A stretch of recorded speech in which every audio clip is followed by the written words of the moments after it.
রিপ্পান স্বামী পড়ালেখা না জানা গুন্ডা টাইপের একজন লোক, যাকে গ্রামের বেশিরভাগ মানুষই ভয় পায়। কিন্তু সেই রিপ্পান স্বামীকে তার কাছের মানুষ এবং তার স্ত্রী অনেক বেশি ভালোবাসে। কিন্তু হঠাৎ করেই একদিন রিপ্পান স্বামীর খুবই কাছের একজন লোক গায়েব হয়ে যায়, নিখোঁজ হয়ে যায়। রিপ্পান স্বামীর লোক এবং পুলিশ তাকে খুঁজতে শুরু করে, কিন্তু কোথাও তার কোনো হদিস নেই। রিপ্পান স্বামী এরপরেই অন্য থানা থেকে একজন পুলিশ অফিসারকে ডেকে নেয় এবং ভেতরে ভয়ঙ্কর এক প্ল্যান তৈরি করতে থাকে, যেটা জানলে আপনি নিজেও আঁতকে উঠবেন। মুভিতে যা দেখানো হচ্ছে তার পুরোটাই কি সত্যি, নাকি সত্যি লুকিয়ে আছে ভয়ঙ্কর মুখোশের আড়ালে, সেটা জানতে হলে যেতে হবে মুভির শেষ পর্যন্ত। তো আশা করি এই মুভিটি আপনাদের ভালো লাগবে। তো আজ এক্সপ্লেন করতে যাচ্ছে এমনই দারুণ কিছু টুইস্ট আর সাসপেন্সে ভরা কান্নাটা মুভি রিপ্পান স্বামী। তো hi guys, welcome to my channel ফিল্মের গল্প। এমন নতুন আর অসাধারণ সব মুভি আর ওয়েব সিরিজের এক্সপ্লেনেশন বাংলায় দেখতে চাইলে চ্যানেলটিকে সাবস্ক্রাইব করে রাখতে পারেন। মুভির শুরুতেই একজন লোককে দেখানো হয় যে ঘুমিয়েছিল, কিন্তু হঠাৎ করেই তার কাছে একটা ফোন আসে, আর ফোনটা পেতেই সে জানতে পারে তার ভাই সুইসাইড করেছে, নিজেই নিজেকে গুলি করে মারা গেছে। এরপরেই স্বামীর লাশটা দেখানো হয় গ্রামে, যাকে সবাই রিপ্পান স্বামী বলে। এই রিপ্পান স্বামীর সাথে আসলে কি হয়েছিল সেটাই দেখানোর জন্য ঘটনা চলে যায় কয়েকদিন আগে। এরপরে রিপ্পান স্বামীর আলিশান বাড়িকে দেখানো হয়, যে বাড়িটা খুবই বড় ছিল, আর সেই বাড়িতে তার স্ত্রী মঙ্গলা এবং তার বড় ভাই আর তার পরিবার থাকে। এরপরে একজন লোক মঙ্গলাকে কল করে। আসলে সে মিট অর্থাৎ মাংসের অর্ডার দিতে চাইছিল, আর যেটা রিপ্পান স্বামীর কাছে। আসলে রিপ্পান স্বামী মোবাইল ব্যবহার করত না, সে তার স্ত্রী মঙ্গলার মোবাইলই ব্যবহার করত। কেউ যদি স্বামীর সাথে যোগাযোগ করতে চাইত তাহলে সে মঙ্গলাকে কল করত। মঙ্গলা সেই লোকটাকে বলে তার হাজব্যান্ড এখন বাড়িতে নেই, বাড়িতে আসলে সে তাকে কল ব্যাক করবে। আসলে স্বামী গিয়েছিল অন্য একটা কাজে। রিপ্পান স্বামীকে দেখা যায় সান্তোষ এবং আরও 5 জন লোককে নিয়ে এসেছিল উইলসনের কাছে তাকে মারধর করার জন্য। স্বামীর সাথে যেসব লোকগুলো ছিল তাদের মধ্যে সন্তোষ ছিল সবথেকে গুরুত্বপূর্ণ এবং শিক্ষিত একজন লোক, আর এই সন্তোষ ছিল সারদার ছেলে। সারদা স্বামীর হয়ে কাজ করত, আর স্বামীও তাকে অনেক সম্মান করত। আর সন্তোষ যেহেতু সারদার ছেলে ছিল, তাই স্বামী তাকেও অনেক ভালোবাসত। স্বামী এখানে উইলসনকে মারার জন্য এসেছিল। কারণটা হচ্ছে উইলসনের স্ত্রী একবার রাস্তায় সন্তোষের কাছে লিফট চেয়েছিল, সে গাড়িতে তুলে নিয়েছিল তাকে। আর এটা যখন অন্যরা দেখে, অন্যরা উইলসনকে বলেছিল যে সন্তোষ তোমার স্ত্রীকে নিয়ে ঘুরে বেড়াচ্ছে। আর এটা দেখে সত্য মিথ্যা যাচাই না করেই উইলসন সন্তোষের গায়ে হাত তুলে বসে। আর এ থেকে স্বামী প্রচণ্ড রেগে যায়, আর সেখানে এসে উইলসনকে মারতে থাকে। সেখানে স্বামী একাই উইলসন এবং তার বাকি লোকদের প্রচণ্ড মারধর করে, আর একটা সময় উইলসনকে দিয়ে সন্তোষের কাছে ক্ষমা চাওয়ায়। এরপরে তারা বাড়িতে চলে আসে। দেখা যায় স্বামী, সন্তোষ সহ বাকি সবাইরা সেখানে বসে খাবার খাচ্ছিল। সিন এখানেই কাট হয়ে যায়। এরপরেই কাবেরীকে দেখানো হয়। কাবেরী আসলে একজন পুলিশ অফিসার, আর এই গ্রামের পুলিশ স্টেশনে সে নতুন ট্রান্সফার হয়ে এসেছে। আগে যে পুলিশ স্টেশনে কাবেরী ছিল সেখানে ঘটনাক্রমে এমএলএকেই সে চর মেরে বসে, যার ফলে এই গ্রামে তাকে ট্রান্সফার করা হয়। এই গ্রামে আসার পরে সবাই তাকে ওয়েলকাম করে এবং কনস্টেবলদের মুখে সে জানতে পারে এই গ্রামে তাকে তেমন কোনো কাজই করতে হবে না, কারণ এই গ্রামে ক্রাইম রেট একেবারেই কম। কিন্তু কাবেরী এখানে আসার আগে গ্রাম সম্পর্কে ভালো করে জেনে এসেছিল। কাবেরী বলে, ক্রাইম কতটুকু হয়, কিভাবে হয়, কে করে, সবকিছুই আমি জানি। যেহেতু এখানে আমি চলে এসেছি, এখন দেখব কে কিভাবে ক্রাইম করে। পরদিনই দেখানো হয় একটি স্কুলে ফাংশন হচ্ছিল, আর সেই ফাংশনে কাপু নামের একজন লোক প্রধান অতিথি হিসেবে ছিল। ঠিক তখনই সেখানে স্বামী, সন্তোষ এবং বাকিটা চলে আসে, আর কাপুকে মারধর করতে থাকে। কাপুর লোকেরাও সন্তোষের লোকদের সাথে ফাইট করতে থাকে, আর যার ফলে সেখানে একটা বড় ঝামেলা তৈরি হয়। পুলিশ সাথে সাথে সেখানে চলে এসে কাপ্পু এবং স্বামীর লোকদের অ্যারেস্ট করে থানায় নিয়ে যায়। পুলিশ স্টেশনে আসার পরে কাপ্পু কাবেরীকে বলে, ম্যাডাম, আমাদের নামে কি কেউ কমপ্লেন করেছে? আসলে আমি এবং স্বামী ভালো বন্ধু, আর বন্ধুদের মাঝে মাঝে মধ্যে একটু একটু ঝামেলা তো হয়েই থাকে, এর এমন কি কথা। কাবেরী বলে, এরপরে কি হবে জানি না, এরপরে যদি তোমরা দুইজন কখনো এমন কিছু করো তাহলে বুঝতে পারবে পুলিশ আসলে কি জিনিস। কাপ্পু বলে, ঠিক আছে, এমনটা আর হবে না। এরপরে কাবেরী কাপ্পু এবং তার লোকদের থানা থেকে যেতে দেয়। তখনই সন্তোষ এবং বাকি লোকেরা বলে, ম্যাডাম, ওদেরকে আপনি যেতে দিলেন, আমাদেরকেও যেতে দিন। কাবেরী বলে, এটা আমার পুলিশ স্টেশন, আর ইচ্ছেটাও আমার, আমি যখন যেতে বলবো তখনই যাবে, এখন চুপচাপ বসে পড়ো। কিন্তু স্বামীর লোকেরা কথা বাড়িয়ে ফেলে, আর কথায় কথায় কাবেরীর রেগে যেয়ে স্বামীর একজন লোককে চর মেরে বসে। এতে স্বামীও প্রচণ্ড রেগে যায়, আর তখনই স্বামী এবং কাবেরীর মধ্যে হাতাহাতি লেগে যায়। স্বামী রেগে গিয়ে বলে, আপনি এখানে নতুন, তাই আমাকে চেনেন না, নয়তো এমনটা বলার সাহস কখনোই পেতেন না। এতে কাবেরীও প্রচণ্ড রেগে যায়, আর স্বামীর কলার ধরে বসে। তখনই মাঝে একজন কনস্টেবল এসে তাদের এই ঝগড়া থামায়। তখনই সেই কনস্টেবল স্বামী এবং তার লোকদের বাড়ি চলে যেতে বলে। এছাড়া কাবেরীকেও সে শান্ত করে। স্বামী দেখা যায় প্রথমেই সান্তোষকে তার বাড়িতে নামিয়ে দেয়, যেখানে সান্তোষের মা শারদা তার জন্য অপেক্ষা করছিল। সান্তোষ যেহেতু কাপ্পুর লোকদের সাথে মারামারি করেছিল, তাই তার মুখে কিছু আঘাতের চিহ্ন ছিল, যেটা দেখে শারদা বুঝতে পারে সে আজকে আবারও মারামারি করেছে। তাই সে সান্তোষকে বলে, তুমি সেই স্বামীর পিছুটা কেন ছাড়ছ না? ওটা বাদ দিয়ে ভালো কিছু একটা করো। মিলিটারিতে তোমার চাকরি হয়েছিল, কিন্তু তুমি সেটা বাদ দিয়ে স্বামীর সাথে থেকে গেলে কেন? তোমার বাবা ওই বাড়িতে একজন চাকর হিসেবে কাজ করত, আর এর জন্য তোমার বাবার জীবনও দিতে হয়েছে। আর এ থেকে বোঝা যায় শারদা স্বামীকে তেমন ভালো চোখে দেখত না। তখনই সান্তোষ বলে, স্বামীর পরিবার আমাদের জন্য অনেক করেছে। এছাড়া আমার আনন্দের পড়ালেখার জন্য স্বামী অনেক কিছু করেছে, আর সেই ঋণ পরিশোধ করার এই একটাই মাত্র উপায়। আর স্বামীর সাথে আমি এখন আছি কারণ এখন সে একা, আর তার সাথে যেসব লোকেরা রয়েছে তারাও বুড়ো হয়ে গেছে। তাই স্বামীর আমাকে এখন দরকার। এদিকে কাবেরী সেই কনস্টেবল বাসিকে জিজ্ঞেস করে, এই স্বামী আর কাপুর মধ্যে ঝামেলাটা কিসের? বাসি বলে, ঝামেলাটা তাদের মধ্যে অনেকদিন ধরেই চলে আসছে, কিন্তু তারা দুজনেই আগে খুব ভালো বন্ধু ছিল, কিন্তু হঠাৎ করেই তাদের মধ্যে কি হলো জানি না, এরপরেই দুজনে ঝগড়া শুরু করে দিয়েছে। আর গতকালকে স্বামী কাপ্পুকে মারধর করেছে, কারণটা হচ্ছে কাপ্পু স্বামীর কলাবাগানে যেয়ে তার সব কলাগাছ কেটে নষ্ট করে ফেলেছে। আর এটা যখন স্বামী জানতে পারে, তখনই সে স্কুলের ফাংশনে যেয়ে সে কাপ্পুকে মারধর করে এবং তাকে শিক্ষা দেয়। এরপরে কাবেরী স্বামীর সাথে থাকা সেই ৫ জন লোকের ব্যাপারে জিজ্ঞেস করে। বাসি বলে, সেই ৫ জনের ভিতরে ৩ জন তো স্বামীর বাবা বীরাস্বামীর আমল থেকেই কাজ করে, আর বীরাস্বামী মারা যাওয়ার পরে তারা স্বামীর হয়ে কাজ করছে। অন্যদিকে সান্তোষ ছিল তাদের বাড়ির কাজের লোক শারদার ছেলে, আর সেই সান্তোষকেই স্বামী পড়াশোনা করিয়েছে, কাবিল বানিয়েছে, আর এখন সান্তোষ তার সাথেই রয়েছে। বাসি আরো বলে, শারদার হাজবেন্ড মারা যাবার পরে শারদা আর সেই বাড়িতে কাজ করে না, কিন্তু সান্তোষ এখনও স্বামীর ঋণ পরিশোধ করার জন্য তার সাথেই থেকে গেছে। অন্যদিকে সান্তোষের বন্ধু আনন্দ ছিল, যাকেও স্বামী পড়াশোনা করিয়েছে, আর আনন্দ এখন একজন পুলিশ অফিসার। তার স্ত্রী এখন ওই গ্রামে থাকে। এছাড়া আনন্দ স্বামীকে অনেক মান্যগণ্য করে, আর আনন্দ এখন অন্য একটি শহরের পুলিশ স্টেশনের পুলিশ অফিসারের দায়িত্বে রয়েছে। এছাড়া স্বামীর ব্যাপারে যদি বলতে হয়, সে অশিক্ষিত, পড়াশোনা করেনি। তার বাবা যেসব জমি জমা এবং সম্পত্তি রেখে গিয়েছিল, স্বামী সেসব কিছুই দেখাশোনা করে, আর গ্রামে এসব মারপিট করে বেড়ায়। তখন কাবেরী বাসিকে বলে, তার মানে স্বামী তোমাকেও টাকা দেয় যাতে তার এই মারপিট তুমি চোখের আড়াল করে দিতে পারো, তাই তো? বাসি বলে, ম্যাডাম এমনটা নয়, মাঝে মাঝে আমাদের ভালো কিছুকে সাপোর্ট করতে হয়। তখনই বাসি গ্রামের একটি ঘটনা বলে, যে রিপ্পান নামের একজন লোক এই গ্রামে এসেছিল এবং সিগারেটের একটি ফ্যাক্টরি দিয়েছিল, কিন্তু এই রিপ্পান মোটেও ভালো লোক ছিল না। তার সিগারেটের ফ্যাক্টরিতে যেসব মহিলারা কাজ করতে আসতো, সে তাদের সাথে বাজে ব্যবহার করত, তাদের বাজেভাবে স্পর্শ করত। আর এটা যখন স্বামী জানতে পারে, তখন সে রিপ্পানকে প্রচণ্ড মারধর করে। আর এরপরে রিপ্পানকে এই গ্রামে কেউ আর কখনো দেখেনি। অনেকে বলে রিপ্পান পালিয়ে গেছে গ্রাম থেকে, কিন্তু আবার কেউ কেউ বলে সেই স্বামী রিপ্পানকে ঠিকানা লাগিয়ে দিয়েছে, অর্থাৎ তাকে মেরে ফেলে কোথাও গুম করে ফেলেছে। এরপরে বাসি কাবেরীকে বলে, যদি আপনাকে কিছু করতেই হয় তাহলে সঠিক সময়ের অপেক্ষা করুন। এরপরেই সিন কাট হয়ে যায়। স্বামীকে দেখানো হয় যে তার বড় ভাইয়ের সাথে ফোনে কথা বলছিল। তার বড় ভাই তাকে জানায় তাদের এক আত্মীয়ের বিয়ে, আর সেখানে তাদের দাওয়াত দেয়া হয়েছে। স্বামীর বড় ভাই, তার পরিবার এবং মঙ্গলাও তাদের সাথে যাবে, যদিও স্বামী এই বিষয়ে কিছুই বলে না। এরপরে স্বামীকে রাতের বেলা তার বাড়িরই একটি ঘরে যেতে দেখা যায়। এর কিছুক্ষণ পরেই স্বামী ঘরে ফিরে আসে এবং মঙ্গলাকে বলে তার লোকদের কল করার জন্য। স্বামী তাদের বলে, তোমরা এখনই আমার বাড়িতে চলে এসো। আসলে রাস্তার মধ্যে হঠাৎ করে আমার গাড়ির সামনে একটি বাঘ চলে এসেছিল, কিন্তু গাড়ির ব্রেক কষার আগেই সেই বাঘটা আমার গাড়ির নিচে চলে আসে, যার ফলে বেচারা মারা গিয়েছে, আর এখন সেটাকেই মাটির নিচে চাপা দিতে হবে। কিছুক্ষণ পরেই সবাই সেখানে চলে আসে এবং সেই টাইগারের ডেড বডিটা তার মাটির নিচে গর্ত করে পুঁতে রাখতে শুরু করে। আসলে জঙ্গলি জানোয়ারদের মারা, বিশেষ করে বাঘকে মারা, আইনত দণ্ডনীয় অপরাধ, আর এটা যদি পুলিশ জানাজানি হয়ে যায় তাহলে স্বামীর বিপদ হতে পারে।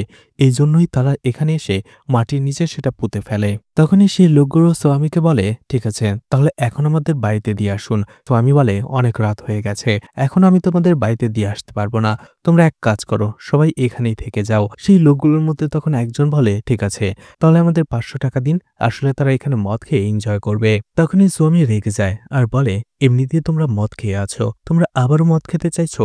আর কত খাবে? আমি তোমাদের 50 টাকাও দেব না।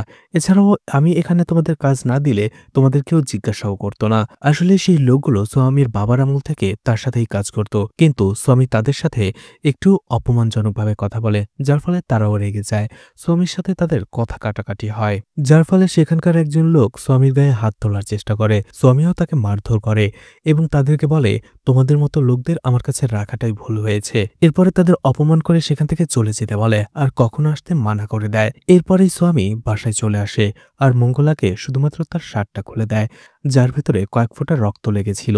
মঙ্গলা যখন সেই রক্তের ব্যাপারে জিজ্ঞেস করে, তখন সোয়ামী বলে, আসলে আমার পিগের ফার্মে একটা পিগের ইনফেকশন হয়ে গিয়েছিল আর সেটা থেকে বাকিগুলোও ইনফেকশনে আক্রান্ত হতো, যার ফলে সেটাকে আমাকে মারতে হয়েছে। এভাবেই কথায় এড়িয়ে সে সেখান থেকে চলে যায়। পরের দিনই দেখা যায় সোয়ামীর ভাই সেখানে চলে আসে এবং তার স্ত্রী, বাচ্চা আর মঙ্গলাকে নিয়ে ব্যাঙ্গালোর উদ্দেশ্যে রওনা হয় সেই বিয়ে বাড়িতে। কিন্তু সেখানে সোয়ামী মঙ্গলাকে যেতে নিষেধ করে আর বলে, কালকে আমি কিছুই বলিনি, কিন্তু তুমি কোথাও যাবে না, চুপচাপ বাসায় থাকো। যদিও সোয়ামীর ভাবি এবং মঙ্গলা অনেক করে চাইছিল যাওয়ার জন্য, কিন্তু সোয়ামী তাকে যেতে দেয় না। এতে মঙ্গলার মন অনেক খারাপ হয়ে যায়। মঙ্গলা কাঁদতে থাকে, কারণ তার বিয়ে হয়ে গেছে 3 বছর। এই 3 বছরে সে একবারও কোথাও ঘুরতে যায়নি। তখনই সোয়ামী তার কাছে আসে আর তাকে জড়িয়ে ধরে বলে, আমি তোমাকে যেতে দেয়নি তার একটা কারণ আছে। আমাদের বিয়ে হয়ে গেছে 3 বছর, কিন্তু আমরা একান্তে সময় কাটানোর জন্য একটুও সুযোগ পাইনি। আর আমি তোমাকে এখানে রেখে দিতে চেয়েছি যাতে আমরা একান্তে সময় কাটাতে পারি। কথাটা আমি আগে বলিনি, কারণ সব কথা আগে বলতে হয় না। কথাটা শুনে মঙ্গলাও খুশি হয়ে যায় আর এরপরেই তারা সেখানে ঘনিষ্ঠ হয়। এরপরে সোয়ামী তার বাড়ির সব কাজের লোককেও 4 দিনের জন্য ছুটি দিয়ে দেয়। বলে, 4 দিন পরে তোমরা আবার কাজে আসবে আর এই 4 দিন তোমাদের ছুটির টাকা আমি দিয়ে দেব। অন্যদিকে শারদাকে দেখা যায় সান্তোষকে খুঁজে বেড়ানোর জন্য, কারণ গতকাল রাত থেকেই সান্তোষকে খুঁজে পাওয়া যাচ্ছিল না। সে সারা গ্রামের সবাইকে জিজ্ঞেস করে, এমনকি কাপ্পুকেও জিজ্ঞেস করে, কারণ সোয়ামীর কারণে সান্তোষের সাথে কাপ্পুর লোকদেরও ঝগড়াঝাটি মারামারি হয়েছিল। কাপ্পু বলে, আমার শত্রুতা সোয়ামীর সাথে, আমি সান্তোষের কেন ক্ষতি করব? টেনশন করবেন না, হয়তো কোথাও গেছে, চলে আসবে। এরপরে শারদা কোনো পথ খোলা না পেয়ে স্বামীর কাছে চলে আসে আর স্বামীকে জিজ্ঞেস করে যে গতকাল রাতেই সান্তোষের সাথে তার ফোনে কথা হয়েছিল আর এরপরে থেকেই সান্তোষকে খুঁজে পাওয়া যাচ্ছে না। স্বামী শুধু বলে যে ঠিক আছে, খুঁজে পাওয়া গেলে ভালো, না পেলে আমি ওকে খোঁজা শুরু করব। আর আপনি এক কাজ করুন, থানায় যে একটা মিসিং কমপ্লেন লেখান। এদিকে দেখা যায় স্বামীর সাথে যে কয়েকজন লোক ছিল, গতকালকে রাতে স্বামীর সাথে তারা ঝগড়া করার পরে পরদিন সকালবেলাতে পুলিশ স্টেশনে গিয়ে কাবেরীকে সব কথা খুলে বলেছিল যে স্বামী তাদেরকে দিয়ে একটি টাইগারকে মাটিতে পুঁতে ফেলেছে। আর এটা যেহেতু একটা দণ্ডনীয় অপরাধ ছিল, কাবেরী সেখানে চলে আসে। খবর পেয়ে স্বামীও সেখানে চলে আসে আর সেখানে সেই গর্তটা খোঁড়া হয়। দেখা যায় সেটার ভেতরে একটা পিগ অর্থাৎ একটা শুকুরের লাশ ছিল। এটা দেখে তারা অবাক হয়ে যায় আর এরপরে স্বামী কাবেরীকে বলতে থাকে, আসলে আমার পিগ ফার্মের একটা শোয়ারের মধ্যে ইনফেকশন হয়েছিল, যার ফলে সেটাকে আমাকে মারতে হয়েছে। আর গতকাল রাতে এরা সবাই মদ খেয়ে নেশার মধ্যে বুঁদ হয়েছিল। আমি তাদের দিয়ে গর্ত খোঁড়াই আর এই পিগটাকে এখানে পুঁতে রাখি, কিন্তু এরপরে তারা আবারও আমার কাছ থেকে মদ খাওয়ার জন্য টাকা চায়। আমি যখন টাকা দেইনি তখন আমাদের মধ্যে একটা ঝগড়া হয় আর এই জন্যই তারা রাগের বশে সকালবেলাতে আপনার কাছে যেয়ে কমপ্লেন করেছে। কাবেরী এতে প্রচন্ড রেগে যায় আর সেই লোকগুলোকে কিছু কথা শুনিয়ে সেখান থেকে চলে আসে। সেখান থেকে আসার পরে স্বামী তাদেরকে কথা শোনাতে থাকে আর বলে, তোমরা ভালো করলে না, এতদিন আমার হয়ে খেয়ে পড়ে বেঁচে থেকে এখন আমার সাথে এই শত্রুতা করলে। ঠিক আছে, তোমাদের আমি একটা কথা বলি, গতকাল রাতে তোমরা যেটা টাইগারের লাশ ভেবেছিলে সেটা কোনো টাইগার নয়, বরং একটা মানুষের ডেড বডি ছিল। স্বামী তাদের আরো বলে, আর সেই ডেড বডিটা আমি এখানেই পুঁতে রেখেছি, যদি কিছু করতে পারো তাহলে করো। এটা শুনে তারা সবাই হতবাক হয়ে যায়। তাহলে গতকালকে রাতে সেটা কি কোনো ডেড বডি ছিল? এদিকে শারদাকে দেখা যায় পরদিনও সে সান্তোষকে খুঁজে পাচ্ছিল না আর অবশেষে সে থানায় যেয়ে মিসিং কমপ্লেন লেখায়। কাবেরী সবার প্রথমেই স্বামীর বাড়িতে আসে জিজ্ঞাসাবাদের জন্য, কারণ নিখোঁজ হওয়ার আগে সান্তোষ স্বামীর স্ত্রী মঙ্গলার সাথেই তার ফোনে কথা বলেছিল। সেখানে সেই কথা জিজ্ঞেস করাতে স্বামী বলে, সেটা আসলে মঙ্গলা নয়, আমি কথা বলেছিলাম। যেহেতু আমি ফোন রাখি না, আমি আমার স্ত্রী মঙ্গলার ফোনই ব্যবহার করি। আর আমি সান্তোষকে ফোন করেছিলাম কারণ জানতে চেয়েছিলাম পরদিন সকালে সে নাস্তা খেতে আসবে কিনা। কাবেরী সেখানে কোনো প্রমাণ না পেয়ে সেখান থেকে চলে আসে। মঙ্গলা টেনশনে পড়ে গিয়েছিল। পুলিশ যাওয়ার পরে স্বামী তাকে বলে, টেনশন করো না, যখনই পুলিশ কোনো প্রমাণ খুঁজে না পায় তখনই তারা নির্দোষকে ফাঁসানোর চেষ্টা করে। এরপরেই দেখা যায় আনন্দকে আসলে স্বামী 1 সপ্তাহের ছুটি নিয়ে তার গ্রামে আসতে বলেছিল। যেহেতু আনন্দের এই ক্যারিয়ারের জন্য স্বামীর অবদানটা অনেক বেশি, কারণ সান্তোষের মতো আনন্দকেও সে ছোটবেলা থেকেই পড়াশোনা করিয়েছে। এই জন্য স্বামীর এক কথাতেই আনন্দ সেখানে চলে আসে আর সোয়ামী আনন্দকে নিয়ে একটি মদ খাওয়ার দোকানে যায় মদ খাওয়ার জন্য। কিন্তু সে দেখতে পায় তার সাথে সেই কাজ করার লোকগুলো সেখানে আগে থেকেই দাঁড়িয়েছিল। তারা আসলে এখানে এসেছিল একটা প্ল্যান করে। তারা সোয়ামীকে মারার জন্য এবং শায়েস্তা করার জন্য একজন খুনিকে হায়ার করেছিল। সেই খুনি দেখা যায় সুযোগ বুঝে সোয়ামীর উপরে হামলা করে বসে। কিন্তু সোয়ামীকে মারা এতটাও সহজ নয়। সে সেই লোকটাকে প্রচণ্ড মারধর করতে থাকে, কারণ আগে থেকেই হয়তোবা সে অনুমান করতে পেরেছিল তার উপরে হামলাটা হতে পারে। আর এরপরে সেই লোকটাকে তার সেই কাজের লোকগুলোর সামনে নিয়ে পেটাতে থাকে। এরপরে সোয়ামী আর আনন্দকে একসাথে দাঁড়িয়ে কথা বলতে দেখা যায়। সেখানে সোয়ামী আনন্দকে মনে করিয়ে দেয় যে আনন্দের জন্য সে কি কি করেছে, পড়াশোনা করিয়েছে, পড়াশোনার শেষে তাকে পুলিশের ট্রেনিংয়ে পাঠিয়েছে, আর এরপরে ঘুষ দিয়ে তার পছন্দের চাকরিটাও তাকে পাইয়ে দিয়েছে। এছাড়া আরও টাকা দিয়ে তার পছন্দের পোস্টিংও সে আনন্দকে পাইয়ে দিয়েছে। সোয়ামী বলে, এখন সময় এসেছে, এই পুলিশের চাকরিটা তুমি আমার জন্য ব্যবহার করো।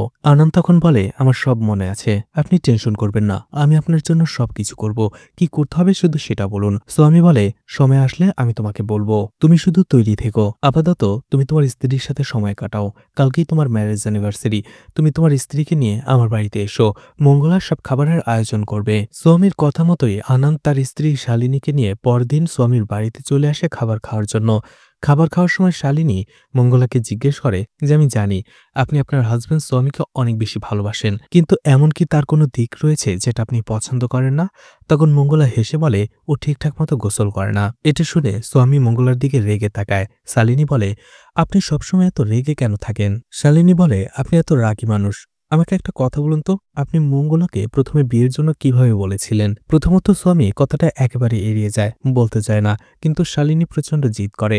আনন্দ বারণ করা সত্ত্বেও অবশেষে সোয়ামী বলতে রাজি হয়। সোয়ামী বলতে শুরু করে, ৩ বছর আগে এই গ্রামে একটি মেডিকেল ক্যাম্প এসেছিল, যেখানে গ্রামের মানুষদের তারা ফ্রি চিকিৎসা দিচ্ছিল, আর সেখানেই একজন মেডিকেল কর্মী হিসেবে কাজ করতে এসেছিল মঙ্গলা। সে মেডিকেল ক্যাম্পে যাওয়ার পরে প্রথমবার দেখার পরে মঙ্গলাকে ভালো লেগে যায় সোয়ামীর, আর এরপরে থেকেই যে কোনো বাহানা নিয়ে সে শুধু মেডিকেল ক্যাম্পে আসতে শুরু করে আর মঙ্গলাকে দেখতে থাকে। অন্যদিকে মঙ্গলাও সোয়ামীকে দেখে বারবার হাসত। এরপরে একদিন সোয়ামী মঙ্গলার পথ আটকে দাঁড়ায় আর বলে, আমি জানি তুমি আমাকে পছন্দ করো, কারণ আমি যখনই সে মেডিকেল ক্যাম্পে যাই তুমি আমার দিকে তাকিয়ে হাসো, আর যতক্ষণ আমি সেই মেডিকেল ক্যাম্পে থাকি তুমি আমার দিকে তাকিয়ে থাকো। চলো না আমরা বিয়ে করে ফেলি, কারণ আমিও তোমাকে পছন্দ করি। তুমি তোমার পরিবারের সাথে কথা বলো, বাকিটা আমি দেখছি। এরপরেই দেখা যায় সোয়ামী মঙ্গলার বাবার সাথে কথা বলে, আর তার বাবাও রাজি হয়ে যায়, আর অবশেষে সোয়ামী আর মঙ্গলার বিয়ে হয়ে যায়। তারা এই রোমান্টিক গল্পটা খুবই এনজয় করছিল।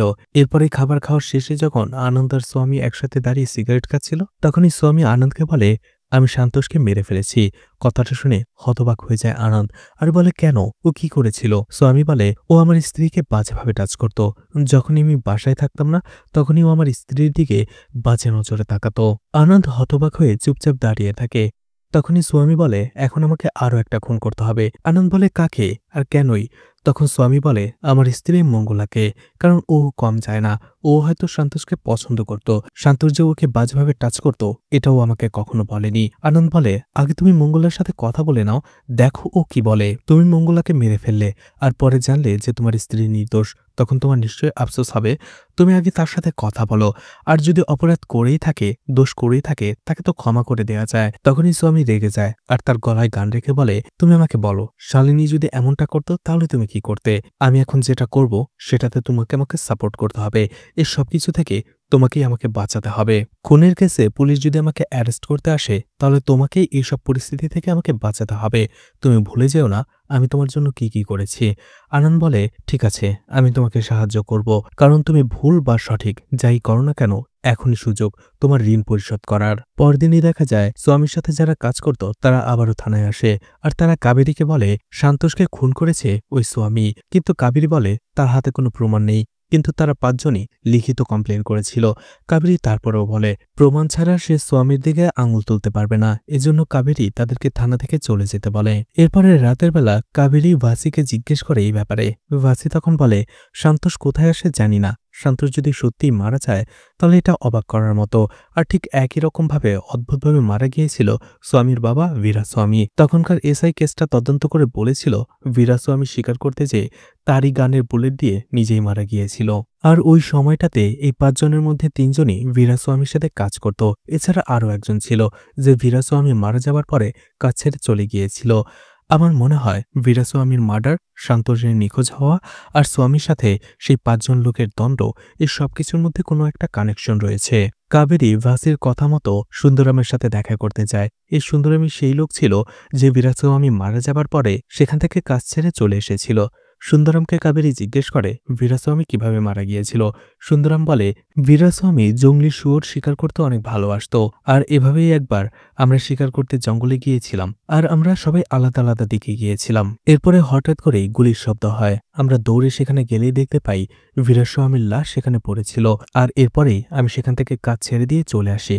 কারণটা হচ্ছে বীরাস্বামী মারা যাওয়ার পরে বিশ্বনাথ নামের একজন লোক যে বীরাস্বামীর হয়ে আমাদের সাথে কাজ করত, সে প্রয়োজনের থেকেও বেশি আমাদের উপরে হুকুম চালাতে শুরু করে। কাবেরী সুন্দরামের কথা থেকে জানতে পারে এই বিশ্বনাথ হচ্ছে সারদার হাজব্যান্ড, সন্তোষের বাবা। বীরাস্বামী মারা যাওয়ার ১ বছর পরে বিশ্বনাথও মারা যায়। গ্রামের পাশে একটি কুয়াতে পড়ে তার মৃত্যু হয়। গ্রামবাসীরা মনে করতে থাকে যেহেতু বিশ্বনাথ অনেক বেশি মদ খেত, হয়তোবা মদের নেশায় কুয়ার ভেতরে পড়ে গেছে আর উঠতে না পেরে মারা যায়। এরপরেই কাবেরী জিজ্ঞেস করাতে সুন্দরাম বলে যখন বীরাস্বামী মারা যায় তখন স্বামীর বয়স ১৭ বছর ছিল আর সে সবসময় তার বাবার সাথেই থাকতো, বিশেষ করে যখন শিকারে যেত বীরাস্বামী। বীরাস্বামী মারা যাবার পরে স্বামীর বড় ভাই আনন্দ এবং সন্তোষকে পড়াশোনা করিয়েছে। এরপরে যখন বিশ্বনাথ অর্থাৎ সারদার হাজব্যান্ড মারা যায়, সারদাও সেই বাড়ি থেকে কাজ ছেড়ে চলে আসে। তখনই কাবেরীর একটু সন্দেহ হয় বিশ্বনাথের সাথে যারা কাজ করছিল তাদের একসাথে ডাকে এবং জিজ্ঞেস করে বলো কি হয়েছিল সেদিন। তারা কেউ কিছু বলে না। তখনই কাবেরী বলে তার মানে তোমরাই বিশ্বনাথকে খুন করেছিলে, কারণ বিশ্বনাথ মারা যাবার আগে তোমাদের সাথে তার ঝগড়া হয়েছিল, কারণ সে মালিকের মতো আচরণ করছিল আর এটা নিয়ে তোমাদের মধ্যে বড় একটা ঝামেলা হয়েছিল। আমি সেই কেসটা আবারও রিওপেন করছি। তখনই তারা বলতে শুরু করে যে বীরাস্বামী এবং সারদার মধ্যে অবৈধ একটা সম্পর্ক ছিল আর বিশ্বনাথও এটা জানত, কিন্তু তারপরও সে চুপচাপ থাকত। কারণটা হচ্ছে বীরাস্বামী সারদাকে একবার বলেছিল সে তার সম্পত্তির অর্ধেকটা সারদাকে লিখে দেবে, আর এই জন্যই বীরাস্বামী যখন মারা যায় বিশ্বনাথ তখন মালিকের মতো আচরণ করে তাদের সাথে। যেহেতু বীরাস্বামী সারদাকে অর্ধেক প্রপার্টি লিখে দিতে চেয়েছিল আর সারদা ছিল বিশ্বনাথের স্ত্রী, আর এই জন্যই বিশ্বনাথ সবার সাথে মালিকের মতো আচরণ করছিল। আর এটা নিয়েই বিশ্বনাথের সাথে আমাদের ঝগড়া হয়েছিল, কিন্তু আমরা তাকে মারিনি। এরপরে কাবেরী সারদার সাথেও এই ব্যাপারে কথা বলে। সারদা বলে হ্যাঁ, বীরাস্বামীর স্ত্রী অসুস্থ ছিল, সে বেড থেকে উঠতে পারত না, এই জন্য বীরাস্বামী তার স্ত্রীর কাছ থেকে যেটা পেত না সেটা আমি তাকে দিয়েছি, আর এই জন্য বীরাস্বামী তার অর্ধেক সম্পত্তি আমাকে দিতে চেয়েছিল। এরপরে বীরাস্বামী আর বিশ্বনাথ মারা যাবার পরে স্বামী এবং তার বড় ভাই আমাকে সেখানে কাজে যেতে নিষেধ করে। এদিকে কাবেরী এবং সারদা সন্তোষকে খুঁজে বেড়াচ্ছিল। অন্যদিকে স্বামী তার স্ত্রী মঙ্গলাকে মারার চেষ্টা করছিল। সে গান নিয়ে তার দিকে গানও তাক করে লুকিয়ে। ঠিক তখনই আনন্দ সেখানে চলে আসে আর স্বামীকে সেখান থেকে টেনে নিয়ে আসে। আনন্দ তাকে বোঝায় এভাবে হুটহাট করে রাগের মাথায় সে মঙ্গলাকে খুন করে ফেললে কোনোভাবেই সে তাকে বাঁচাতে পারবে না। মঙ্গলাকে মারতে হলে তাকে আগে একটা প্ল্যান করতে হবে। এরপরে আনন্দ তার বাসায় চলে যায়। রাতের বেলা মঙ্গলা আর স্বামী সেখানেই ছিল, কিন্তু হঠাৎ করে সেই লোকগুলো সেখানে চলে আসে আর স্বামীর ওপরে গুলি করতে শুরু করে। এটা দেখে প্রচন্ড রেগে যেয়ে স্বামীও তাদের উপরে গুলি করতে শুরু করে। একটা সময় তারা পালিয়ে যায়। স্বামী তাদের ধাওয়া করতে শুরু করে আর ধাওয়া করতে করতে জঙ্গলে চলে আসে। কিন্তু এটা ছিল তাদেরই পাতা একটা ফাঁদ, কারণ কাপুর সাথে সেই লোকগুলো হাত মিলিয়েছিল আর জঙ্গলে আসার পরেই কাপুর লোকেরাও ঘিরে ধরে স্বামীকে, কিন্তু স্বামী ভয় না পেয়ে একাই তাদের সাথে লড়ে যায়। সে কাপুর লোকদের মারতে থাকে এবং কাপুর সাথেও ফাইট করতে থাকে। ঠিক ওই সময়টাতে আনন্দ সেখানে চলে আসে, কারণ কাপুর লোক এবং সেই ৫ জন লোক মিলে সেখানে অনেক লোক ছিল আর স্বামী ছিল শুধুমাত্র একা। আনন্দ সেখানে যেয়ে হাওয়ায় গুলি করে আর গুলির শব্দে সেখান থেকে সবাই পালিয়ে যায়। এদিকে স্বামীর সাথে যারা কাজ করত তাদের মধ্যে একজনেরই হঠাৎ করে মনে পড়ে যায় যে সেই রাতে যখন টাইগারকে মাটি চাপা দেওয়ার কথা বলেছিল তারা যে গর্তটা করেছিল, এবং পরদিন যখন তারা আবারও গর্ত করে সেখান থেকে শুয়োরটা বের করে দুটো গর্তরই পার্থক্য ছিল, কারণ রাতের বেলা তারা যে গর্তটা করেছিল সেটার গভীরতা অনেক বেশি ছিল, আর পরদিন যখন তারা আবারও গর্ত খুঁড়ে শোরটা বের করে সেটার গভীরতা অনেক কম ছিল। তার মানে স্বামী এখনও সেদিন রাতে যাই মাটিতে পুঁতে রাখুক না কেন সেখানেই আছে। আর এই বিষয়টা তারা কাবেরীকে খুলে বলে। কাবেরীও তাদের কথা মেনে সেখানে আবারও গর্ত করতে শুরু করে। সেখানে স্বামীও এসেছিল, আর তখনই দেখা যায় তাদের সন্দেহটাই ঠিক হয়। সেইখান থেকে তারা সন্তোষের লাশ উদ্ধার করে। আনন্দ সেখানে চলে এসেছিল। আনন্দ স্বামীকে বলে, তুমি কিছু বলো না, চুপচাপ দাঁড়িয়ে থাকো, আমি ব্যবস্থা করছি। সেখানে শারদাও চলে এসেছিল। নিজের ছেলের এই অবস্থা দেখে সে একেবারেই ভেঙে পড়েছিল। তখনই স্বামীর সাথে যারা কাজ করত তারা খুশি হয়, কারণ তারা ভেবেছিল কাবেরী এখনই স্বামীকে অ্যারেস্ট করবে। কিন্তু তখনই আনন্দ এসে কাবেরীর সাথে কথা বলে যে সেই রাতে স্বামী যে তাদের সাথে ছিল এটা তারা কেউ প্রমাণ করতে পারবে না। অন্যদিকে তারা সেই রাতে মদ খেয়েছিল এটা তারা নিজের মুখেই স্বীকার করেছে। তো তুমি একটা রিপোর্ট লেখো। এমনও তো হতে পারে এরা কয়েকজনই মিলে সন্তোষকে মেরেছে, কারণ তাদের সাথে ঝগড়া হয়েছিল। এরপরে তারা এখানে গর্ত করে তাকে পুঁতে রাখে, আর স্বামীর উপরে দোষ দিয়ে তারা বেঁচে যেতে চেয়েছিল। কাবেরী কিছুটা সায় দেয়। তখনই আনন্দ তাকে বলে, এছাড়া আপনি আপনার মন মতো একটা পোস্টিং নিয়ে নেন, তার পুরো ব্যবস্থা আমি করে দেব। আপনি শুধু এই কেসটাকে ঠিকঠাকভাবে দেখে নিন। দেখা যায় কাবেরী এতে রাজি হয়ে যায়, যার ফলে তারা সবাই অবাক হয়ে যায়। তারা আরো বেশি অবাক হয় যখন কাবেরী তাদেরই সেই খুনের দায়ে অ্যারেস্ট করে থানায় নিয়ে যায়। তারাও বুঝতে পেরে যায় যে স্বামী অনেক বেশি চালাক, সে আগে থেকেই কাবেরীর সাথে সেটিং করে রেখেছিল, যার ফলে সে এত নিশ্চিন্তে এখানেই লাশটা পুঁতে রেখেছিল। এদিকে স্বামী খুশি হয়ে সে চলে আসে মঙ্গলাকে মারার জন্য। তখনই মঙ্গলা তার কাছে এসে বলে, আমি আপনাকে কিছু কথা বলতে চাই, শুনবেন? হয়তোবা সন্তোষ মারা যাওয়াতে আপনার কষ্ট হচ্ছে, কিন্তু আমার হচ্ছে না, কারণ সন্তোষ একেবারেই ভালো লোক ছিল না। ও বাজেভাবে আমাকে টাচ করত। আমি এতে প্রচন্ড বিরক্ত হয়েছিলাম। একবার তাকে একটা চড় মেরে বসেছিলাম আর বলেছিলাম আমি আমার হাজব্যান্ডকে সবকিছু বলে দেব। সন্তোষ বলেছিল, যে বলে দাও, আমার কিছুই হবে না। আমি জানতাম আপনি আমাকে অনেক ভালোবাসেন। আমি যদি এই কথা আপনাকে বলতাম তাহলে আপনি সন্তোষকে মেরে ফেলতেন, কিন্তু আমি চাইনি আমার জন্য আপনার এবং সন্তোষের ছোটবেলার থেকে এই সম্পর্কটা নষ্ট হয়ে যাক। এই জন্য আমি আর বলিনি। আর এখন যেহেতু সন্তোষ মারাই গেছে, তাই ভাবলাম আপনাকে সবকিছু বলে দেই। এরপরে স্বামী বুঝতে পারে যে সে তার স্ত্রীকে মেরে কত বড় ভুল করতে যাচ্ছিল। আসলে তার স্ত্রীও তো নির্দোষ। এরপরেই সেখান থেকে স্বামী চলে আসে, আনন্দের সাথে দেখা করে আর বলে সে মঙ্গলাকে ভুল বুঝেছিল। আসলে মঙ্গলার চরিত্রে কোনো দোষ নেই। অন্যদিকে আনন্দ তাকে বলে সন্তোষের খুনের দায়টা সেই 5 জনকে দেয়া হবে, আর চার্জশিটেও তাদের নাম উঠবে, যার ফলে স্বামীর আর কোনো ভয় নেই। আনন্দ খুব খুশি ছিল, কারণ এরপরে থেকে স্বামী এবং মঙ্গলা খুব খুশিতে জীবনযাপন করবে। এরপরে স্বামীও মঙ্গলার কাছে স্বীকার করে নেয়, হ্যাঁ, সন্তোষকে সেই খুন করেছে। এছাড়া সে মঙ্গলাকেও ভুল বুঝে খুন করতে চাইছিল। সন্তোষের হাত পা কেটে সে ব্যাগের ভেতরে ভরে সেদিন ওদেরকে দিয়েই মাটি চাপা দিয়েছিল সে। স্বামী মঙ্গলাকে বলে, আমি কখনোই দুশ্চরিত্র মানুষদের দেখতে পাই না। আমার মা অসুস্থ থাকতো, আর এই জন্যই সন্তোষের মা শারদার সাথে আমার বাবা শারীরিক সম্পর্ক ছিল, আর এই জন্য শিকারে যাবার আগে আমি আমার বাবার বন্দুকের সাথে ছেড়ছাড় করেছিলাম। আমার বাবার বন্দুকটা অনেক পুরনো ছিল, পেছন দিয়ে বারুদ ভরতে হতো, একটু এদিক সেদিক হলেই গুলিটা পেছন দিক দিয়ে বের হতো, আর আমিও সেটাই করেছিলাম, যার ফলে আমার বাবা নিজের গুলিতেই মারা গিয়েছিল। আর এভাবেই আমি আমার বাবাকে শিক্ষা দিয়েছিলাম। আমার বাবা মারা যাবার পরে শারদার হাজবেন্ড বিশ্বনাথ মনে করেছিল সেই সম্পত্তির মালিক, কারণ আমার বাবা শারদাকে প্রমিস করেছিল তার সম্পত্তির অর্ধেকটা তাকে দেবে। এই জন্য বিশ্বনাথ মালিকের মতো ব্যবহার শুরু করে, আর অর্ধেক প্রপার্টি নেওয়ার জন্য উঠে পড়ে লাগে। ও ওর লিমিট ক্রস করে ফেলেছিল, এই জন্য আমি ওকে মেরে ফেলেছিলাম। কিন্তু গ্রামবাসীরা ভেবেছিল মদ খেয়ে ও কুয়োতে পড়ে গেছে। এরপর শারদাকেও আমি এই বাড়ি থেকে কাছ থেকে বের করে দেই, কারণ কুকুরের জায়গায় সবসময় ঘরের বাইরেই হয়, ভেতরে নয়। এখন আর একজন লোকই জীবিত আছে যে আমার ক্ষতি করতে পারে। সে মঙ্গলাকে বলে, তুমি এক কাজ করো, কাপ্পুকে কল করো আর বলো আমি ওর কাছে আসছি, আজকে সব হিসাব বরাবর করতে। তুমি আমার জন্য খাবার বানাও। এরপরেই স্বামী চলে আসে কাপ্পুর লোকদের কাছে এবং তার জায়গায় এসে তার লোকদের প্রচণ্ড মারধর করে একে একে মেরে ফেলতে থাকে, আর কাপ্পুকেও মারতে থাকে। যদিও কাপ্পু আর স্বামী একসময় খুবই ভালো বন্ধু ছিল, কিন্তু কাপ্পু একদিন স্বামীকে বলতে থাকে, তোমার স্ত্রী তো অনেক বেশি সুন্দর, ওকে পাওয়ার জন্য যে কেউ যে কোনো কিছু করতে পারে, এমনকি আমিও ওকে একবার পাওয়ার জন্য যে কোনো কিছু করতে পারি। আর এতেই স্বামী প্রচণ্ড রেগে যায়, আর এখান থেকেই তাদের শত্রুতা শুরু হয়। এদিকে বাসি আসে কাবেরীর কাছে, স্বামী কাপ্পুর লোকদের এবং কাপ্পুকে অনেক বাজেভাবে মেরেছে, চলো যে ওকে অ্যারেস্ট করি। তখনই কাবেরী শকিং করার মতো একটা ব্যাপার বলে, সেটা হচ্ছে যে স্বামী তার বাবাকে মেরেছে, বিশ্বনাথকে মেরেছে, এরপরে সন্তোষকেও মেরেছে, আর সে এখন কাপ্পুকে মেরে গুরুতর আহত করেছে। এছাড়া সে আরও একজনকে মারবে, সেটা হলো তার স্ত্রী মঙ্গলা। তুমি টেনশন করো না, আমি সবকিছু জানি। আমি শুধু তোমার কথা মতো সঠিক সময়ের অপেক্ষা করছি। এদিকে সোয়ামী বাসায় ফিরে আসে। সে দেখতে পায় মঙ্গলা তার জন্য অনেক মজার খাবার রান্না করেছিল। সোয়ামী খাবার দাবার শেষ করে আনন্দের সাথে কিছুক্ষণ কথা বলে, আর এরপরেই সে ঘুমিয়ে পড়ে। কিন্তু হঠাৎ করে কিছুক্ষণ পর তার চোখ খুলে যায়। সে দেখতে পায় তার মুখ দিয়ে রক্ত বের হচ্ছে। সে নিঃশ্বাস নিতে পারছে না। সোয়ামী মঙ্গলাকে ডাকতে থাকে। তাড়াতাড়ি ডাক শুনে মঙ্গলা সেখানে চলে আসে আর সোয়ামীকে জিজ্ঞেস করে, কি হয়েছে আপনার? আপনার মুখ দিয়ে রক্ত কেন বের হচ্ছে? ঠিক একটু পরেই মঙ্গলা তার আচরণ বদলে ফেলে। তখনই মঙ্গলা বলে যে, আমি তোমার খাবারের ভেতরে বিষ মিশিয়েছি, আর পরের 15 মিনিটের মধ্যে তুমি এমনিতেই মারা যাবে।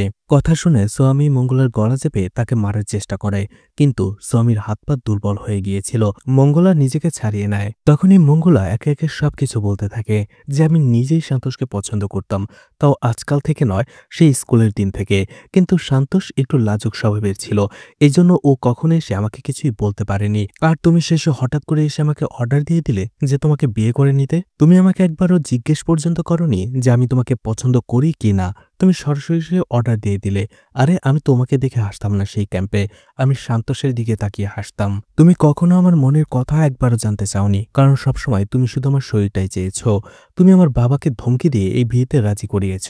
আমি পড়াশোনা শেষ করে একজন ডক্টর হতে চেয়েছিলাম, নিজের একটা পরিচয় তৈরি করতে চেয়েছিলাম, কিন্তু বিয়ের পরদিনই তুমি আমাকে মারধর করে আমার পড়ালেখা সেখানেই থামিয়ে দিয়েছিলে। এখানে আমার দম বন্ধ হয়ে আসছিল। আমি এখান থেকে চলে যেতে চাইছিলাম, সহ্য করতে পারছিলাম না। শুধুমাত্র যখন সন্তোষের সাথে আমার ফোনে কথা হতো তখন আমি একটু শান্তি পেতাম। আর একদিন ফোনে সন্তোষ আমাকে তার মনের কথা বলে দিয়েছিল।